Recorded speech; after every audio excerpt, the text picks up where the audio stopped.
They didn't even look me in the eye when they told me to move. "Can you not mop right here?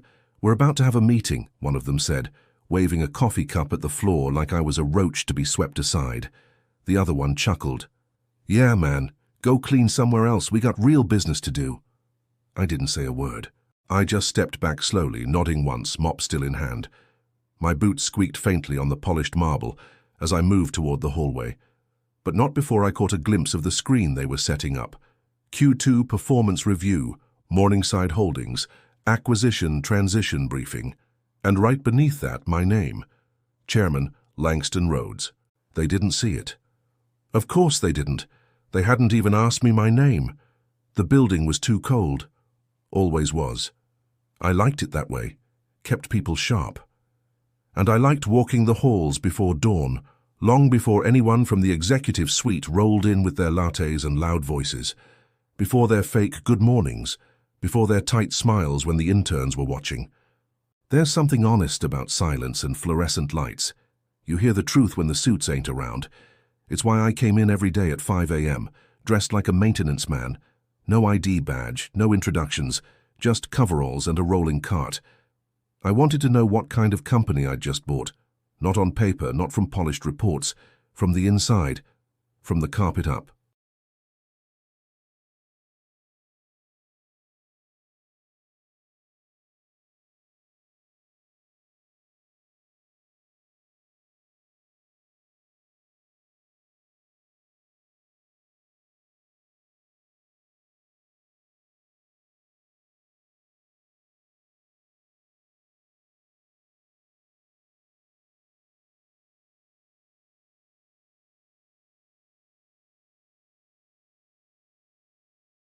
Probably one of the night guys just hanging around. You'd think housekeeping would be trained better in these buildings. They both laughed, loud. And then, like clockwork, one of them dropped an empty energy drink can on the floor, 2 feet from the bin. I looked at it, I looked at them, then I picked it up, no words, no expression. "And Rickson?" He winked at me. Winked. Like I was a toddler who just earned a sticker for doing a trick. By noon I was back in the lower lobby, sitting with Oscar, the real janitor, been working here 19 years. Quiet man, sharp eyes, said everything with a nod. He knew who I was, of course. I told him the day after the acquisition closed. He'd just handed me a clean mop and asked, "You sure about this, Mr. Rhodes?" I'd smiled. Sometimes the top looks better from the bottom. Now as we sat and watched the high heels click past, the spreadsheets shuffle, the laughter trail behind ego, Oscar spoke again. "You gon' let them talk to you like that again?" I sipped my tea. "Today? Yes." Oscar grunted. "And tomorrow?" I smiled without warmth. "Tomorrow's the briefing."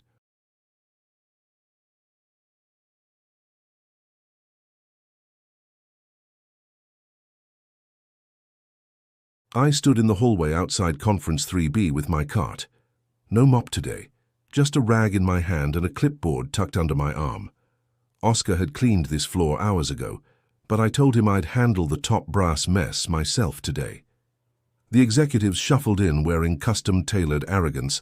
Daniels had on a sky-blue blazer and no socks again. Rickson wore a smug look and brought one of the interns with him, a nervous, rail-thin black girl who kept her eyes low and her mouth shut. She didn't belong in that room, and they knew it. That's why they brought her. "Excuse me," Daniels said to me, gesturing vaguely. "Could you, not linger by the door? We're expecting guests."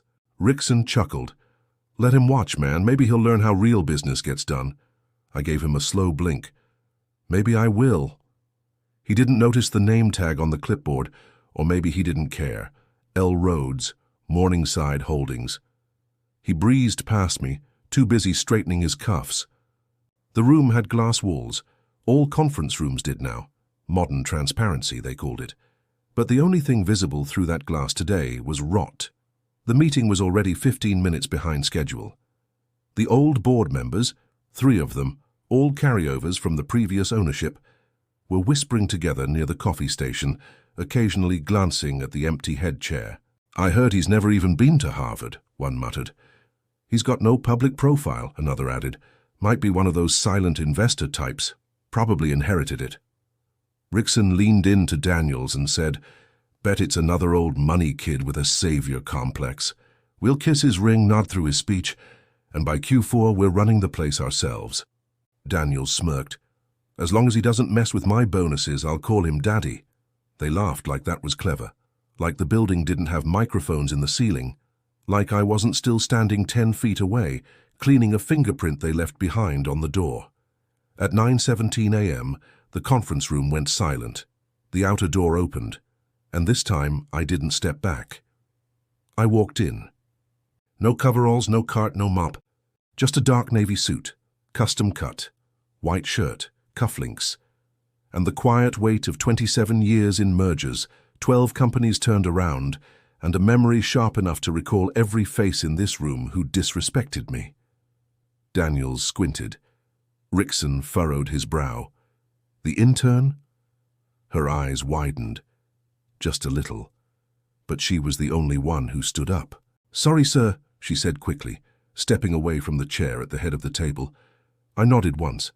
Then I sat, slowly, calmly, clasped my hands on the table, and let the weight of silence fall across the room like winter. Rickson was the first to speak. I'm sorry, can we help you? This is the quarterly strategy meeting for Morningside Transition Execs." "I know," I said flatly. "I called it." Daniels blinked. "Wait, you're—" I gave him nothing but eye contact. He looked down at the nameplate in front of me, read it twice, then leaned back in his chair, pale. I turned to the intern. "What's your name?" "Amari." "You from strategy?" "No, sir, I just take notes. I'm temp through the agency." I turned to the others. "She's the only one who greeted me. The rest of you called me Janitor." Daniels cleared his throat. "We didn't know." "Exactly." Then I opened the folder in front of me. Top page, redundancy reports. Second page, divisional underperformance, marketing and strategy. Third page, new leadership recommendations. I didn't raise my voice. I didn't blink more than I had to. Daniels tried to laugh, not a real laugh. The kind of half-cough, half-giggle people make when they think there's still a chance the fire isn't real. "Look, Mr. Rhodes, we didn't mean anything earlier. We just thought—" I cut my eyes toward him. "Exactly. You thought." He shut his mouth. Rickson swiveled in his chair like he could spin away from consequence. The other executives, the old guard ones who'd stayed through the merger, sat stiff, scanning one another's faces for cues. Some looked embarrassed, some just scared. But not one of them looked surprised enough. That told me all I needed to know. I tapped the folder once. "I spent the last 4 weeks walking these halls. No tie, no title, no entourage. I've eaten lunch with warehouse workers, receptionists, night guards, and janitors. I've been called man, bro, and hey you. Not once was I called sir until this morning." Rickson leaned forward, trying charm. "Mr. Rhodes, I think what you're doing is admirable. Getting to know the people from the ground level, that's good leadership, and we all appreciate your hands-on approach. You dropped a can on the floor and winked at me like I was your pet." His mouth froze open. "You called my presence in the hallway a distraction. You complained I didn't speak English. And you called my work crew the help." The intern, Amari, had stopped typing. She just stared, eyes bouncing between us like she was watching a slow explosion unfold. A quiet fire. I looked at her. "Do you know how many people from your department told me their names?" She shook her head. "One, you." I stood. The room tensed. Behind me, my assistant, real one this time, pushed open the door and slid a fresh folder onto the table in front of every seat. Severance packets, performance audits, and a sealed envelope. "For the past 6 months, your departments have been running over budget, underperforming and overpromising. You've burned through investor goodwill like cheap lighter fluid. I was brought in to clean it up." Daniels sat up straight. "Wait, hold on. Clean it up?" I looked right at him. "That's what janitors do, right?" He had no words for that. Rickson was already flipping through his packet, hands trembling. One of the old board members spoke up. "Mr. Rhodes, I think we're all feeling a little caught off guard. Perhaps we should reschedule this discussion and consult legal before—" "No need," I said. "Legal already signed off." "The sealed envelopes?" Those were signed approvals for departmental restructuring, effective immediately. Then I turned to Amari. "How much are they paying you through the agency?" She hesitated. 15 an hour. "Full-time?" "No, sir. 26 hours. No benefits." I nodded once, then looked across the room at every executive's face. Starting today, Amari's title is Executive Operations Coordinator, full-time, with benefits, and she'll be reporting directly to me. Daniel's jaw dropped. "How you can't just pluck someone from the temp pool?" "I can," I said. "I just did." As I walked toward the door, I paused at the glass, looked back. Some were red in the face, some just pale. I took one long glance at the whiteboard behind them, still cluttered with half-sketched graphs and ideas that didn't matter anymore. Then I picked up the dry erase rag from the ledge and wiped it clean. The thing about being underestimated is, you start to see everyone who's used to doing the underestimating. They talk louder, they lean back more, they joke in rooms they think they own, and they forget the cleaner is always watching, and the cleaner always remembers. Back in my office, my real one this time, not the utility closet I borrowed for the last month, Amari stood at the window unsure whether to sit or leave. She held the new badge in her hand, like it might evaporate if she looked at it too long. "It's yours," I said, nodding to the chair across from me.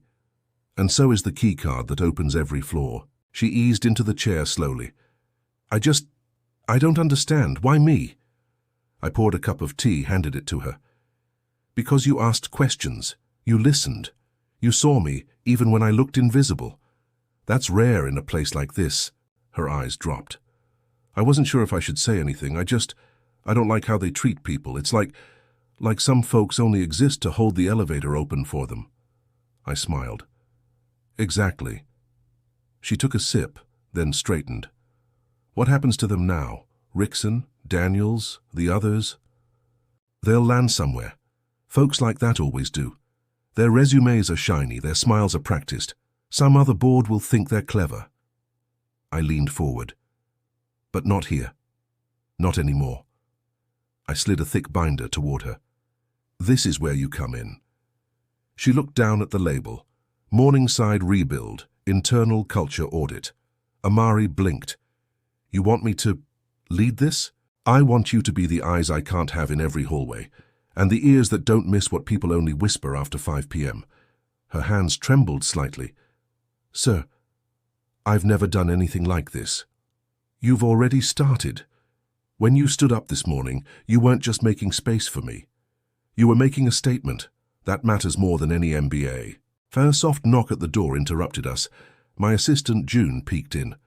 "Sir, HR just sent over Daniel's exit interview notes." "Let me guess," I said dry. "He called it an unjust purge." June smiled, and added that your management style was performative. I chuckled. That's rich, coming from a man who couldn't remember the receptionist's name after 2 years. June slid a second folder across the desk. "Also, IT pulled the floor camera footage. Want to see it?" "No need. I was there." But Amari tilted her head. "Footage?" June nodded. "Of Mr. Rhodes cleaning floors, emptying trash, carrying boxes up to accounting. One of the execs actually stepped over him to make a phone call." I raised an eyebrow. "Which one?" "Rickson."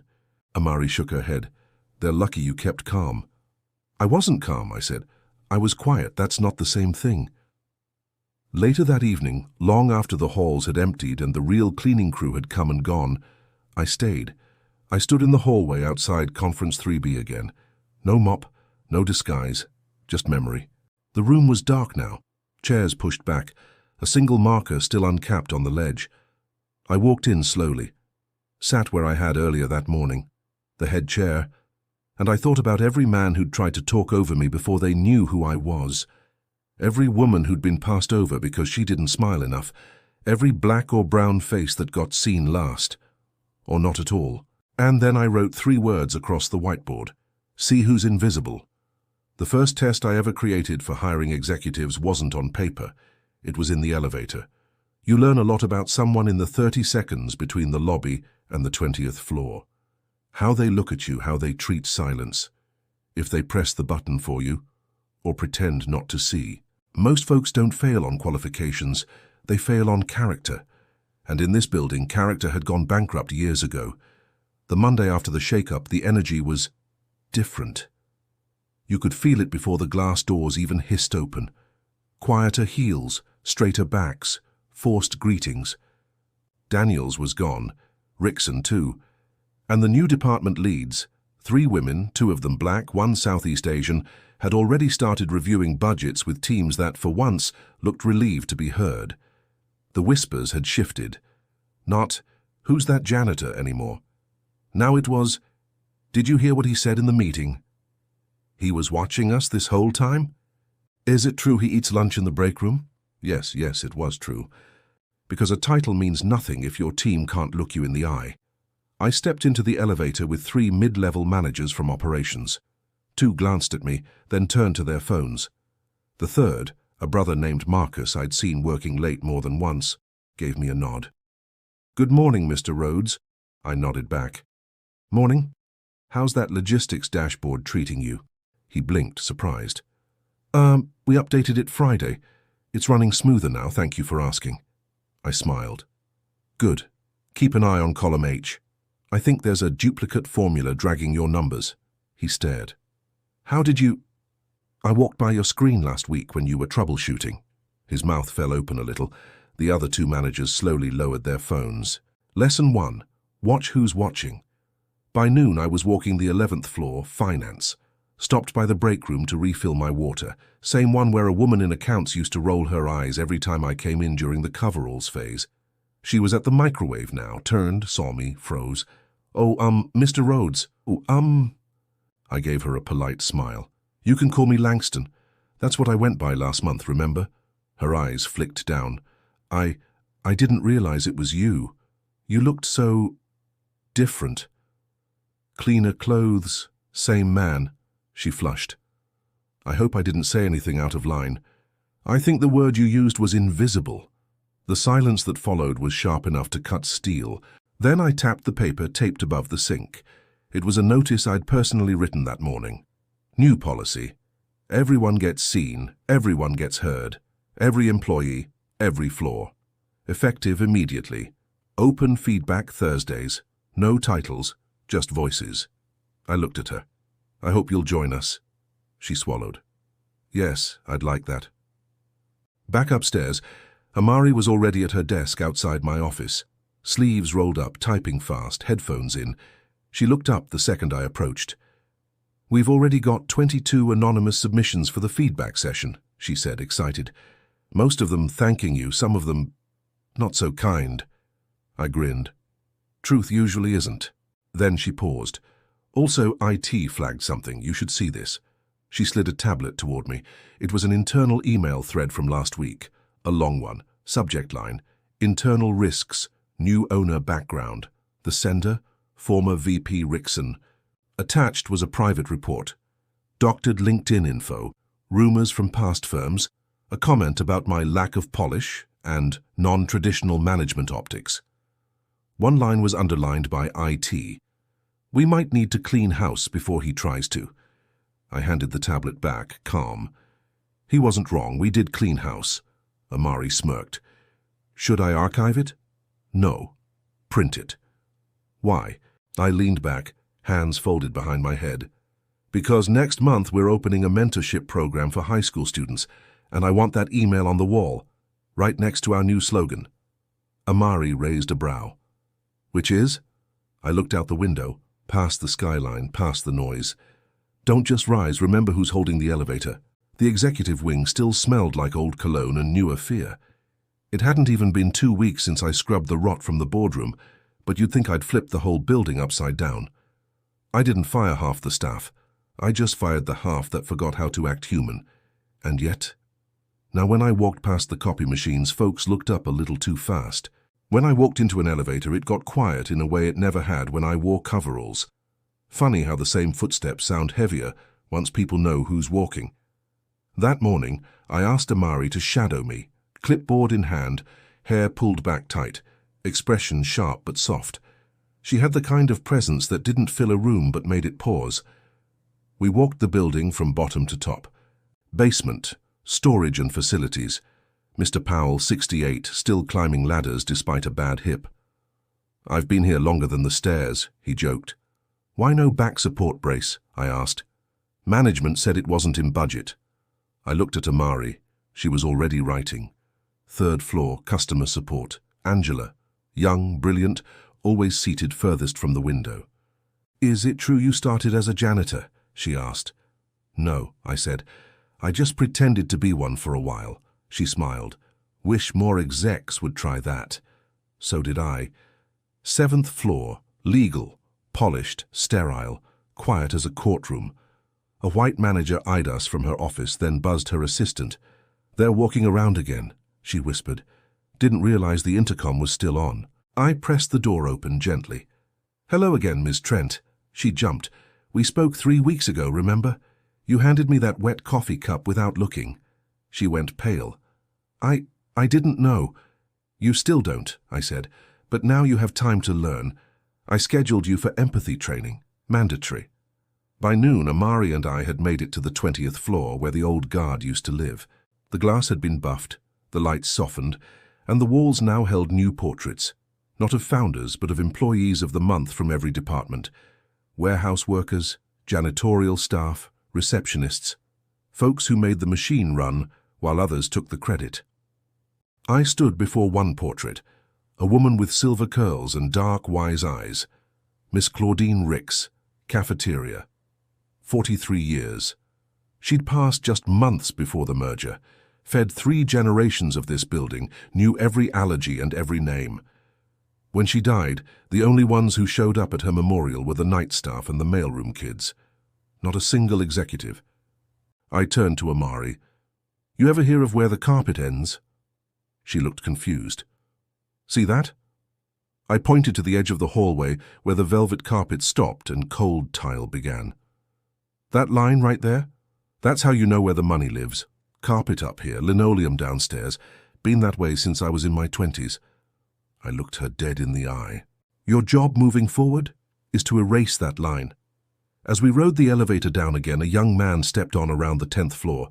He looked maybe 22, slight frame, nervous hands. He glanced at me, then at Amari, then back at the floor. I smiled gently. "First day?" He nodded. "You scared?" He nodded again, then laughed a little. "Yeah." I reached out and pressed the lobby button for him, held it until the doors opened. "Here's a tip," I said. "Always press the button for someone else before your own. You never know who's watching." He blinked. "Wait. Are you the guy?" Amari smirked. "Yeah, he's that guy." By the time I got back to my office, Oscar, the real janitor, was waiting in the chair across from my desk. "You forgot how to mop yet?" he asked. I grinned. "Almost." He leaned forward, hands weathered but steady. "I saw what you wrote on the whiteboard the other day. See who's invisible?" I nodded. Oscar tilted his head. "You ready to be seen now?" I paused, then said, "Not yet. Let them keep guessing." He chuckled low. "All right then, Langston. Just don't forget. Cleaners never stop cleaning. Not really." I looked out the window, past the mirrored skyline, past the walls that used to shut people like me out. "No," I said softly. "They don't." By week 3, the building was breathing differently. The air had shifted, not because people weren't scared, but they were. But now it wasn't the fear of power walking through the front door. It was the fear that power had already been there the whole time. A few of the old executives had tried reaching out. "Let's do lunch. Let's talk it over." One even sent me a book, Leadership Presence, with a note inside. "You're building something interesting. Let's collaborate soon." I mailed it back, with a yellow sticky note on the cover. Real presence doesn't need a manual. Amari had set up the first open feedback Thursday in the cafeteria. We didn't rent a hall. We didn't set a PowerPoint. We pulled up metal chairs. We sat on the floor. We passed the mic. First came facilities, folks like Powell. Then came payroll, 2 receptionists, and a young IT guy who said he'd never been asked to speak at work about anything. Then, just before the hour ended, a woman from HR stepped forward. White blouse, tight voice. "My name is Callie," she said. "And I just want to say, I think all this is great, but I also think some people feel uncomfortable. Like maybe they're being judged for not recognizing you right away. And that's not really fair, is it?" Amari shifted beside me. Her pen stopped mid-scratch. I raised my eyebrows. "What do you mean by not recognizing me?" She folded her arms. "I mean, you didn't exactly look like a CEO when you first walked these halls. You dressed like a janitor. You blended in. How are we supposed to know?" I looked around at the crowd, dozens of eyes watching, waiting. Then I stood, stepped forward and asked gently, "Do you need someone to look like you to respect them?" She went quiet. The room didn't. A man in a faded security polo spoke next. "My name's Reggie. I've been working here since the Johnson merger. 21 years. I've worn the same uniform every day, same damn badge. Ain't no one said good morning to me till y'all found out who signs checks now." He turned to her.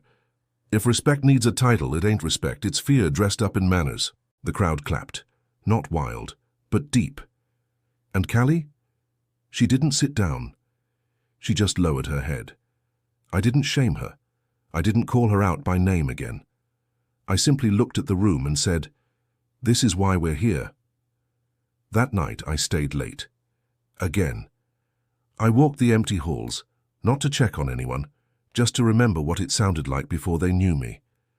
The hum of printers sleeping, the click of distant lights powering down, and the echo of every slight, every muttered joke, every moment someone thought I wasn't paying attention. I turned a corner on the 14th floor and saw something taped to the wall.